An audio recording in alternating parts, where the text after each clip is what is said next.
Have you ever stopped to think about the phone in your hand? Or maybe the coffee you're drinking right now? Chances are, it started as just a small, local idea that somehow, someway, managed to conquer the entire world. But how does that actually happen? Today, we're going to unpack that incredible journey. I mean, it is a massive leap, right? And it's not just about having one great idea. It's really about a whole series of make or break decisions that can either launch a brand into the stratosphere or, well, cause it to completely fizzle out. So, what's the secret to getting it right? Well, it all starts with a spark. In today's economy, the rule is pretty simple. You either innovate or you become irrelevant. There's this constant, relentless pressure to create something new, something better, or maybe something that just completely changes the game. And the Nintendo Wii is such a perfect example of this.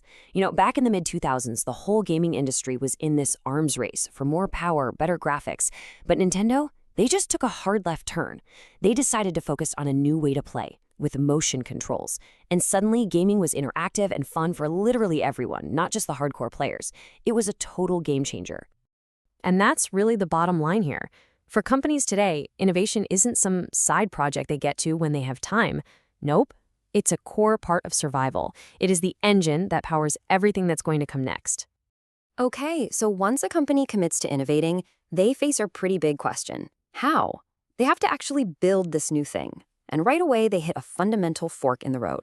Do they make it or do they buy it? Making it is what we call organic growth. You develop something totally new from scratch in-house. This gives you complete control, which is great, but man, it can be slow and really expensive. The other option? Buying. And it's exactly what it sounds like. You acquire another company. Nestlé is famous for this. It built a global empire by snapping up brands we all know. This can be a huge shortcut to the market. But here's a funny thing. What does new even mean? It turns out a whopping 70% of so-called new products are really just minor tweaks and revisions to stuff that already exists. Only a tiny 10% are truly new to the world ideas. Now, those are the biggest, riskiest, and most expensive bets a company can make. But they're also the ones that can completely rewrite the rules for an entire market. All right, so you've done it. You've got a certified hit in your home country. The temptation to go global is massive. But this is where the stakes get astronomically higher. It's time for the big leap. And this is the huge strategic question that every single successful company has to face. Do you play it safe, expand one country at a time, or you go for it all? A massive, simultaneous global launch. This choice usually comes down to two main strategies. First, you've got the waterfall approach. It's slow and steady. You enter countries one by one, learning as you go, minimizing your risk. The total opposite is the sprinkler approach. You launch everywhere, all at once. This is for when being first is everything, like when Microsoft rolled out Windows 7 in nearly 100 countries at the same time. And how you enter a market is just as important as when. Think of it like a ladder of commitment. You can start small with low-risk indirect exporting. Then you can climb up to direct exporting, then licensing, then maybe a joint venture with a local partner. And at the very top of the ladder, direct investment, the ultimate leap of faith, where you build or buy your own factories abroad.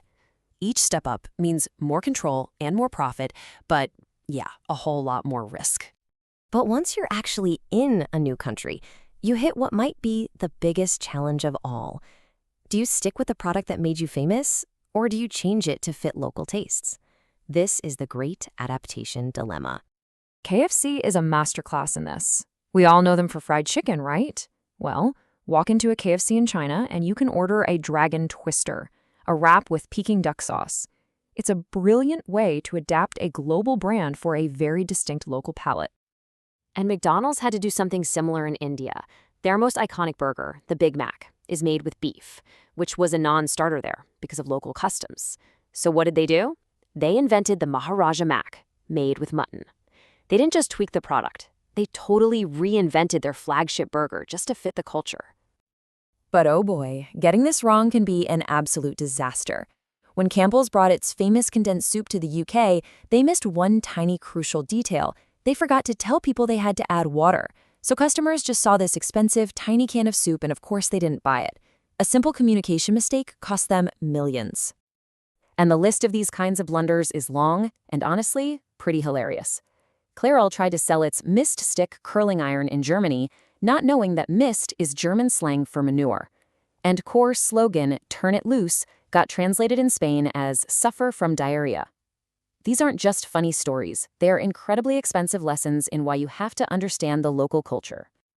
So after navigating all these challenges, the innovation, the entry strategy, the adaptation, what does success actually look like? Well, it looks like becoming a true global icon. A brand like Nokia, back in its heyday, absolutely nailed this. They achieved global scale by understanding local needs. They sold everything from super durable, basic $30 phones in emerging markets all the way up to high-end $600 smartphones in developed countries. They just got that global does not mean one size fits all. And that's really what it comes down to.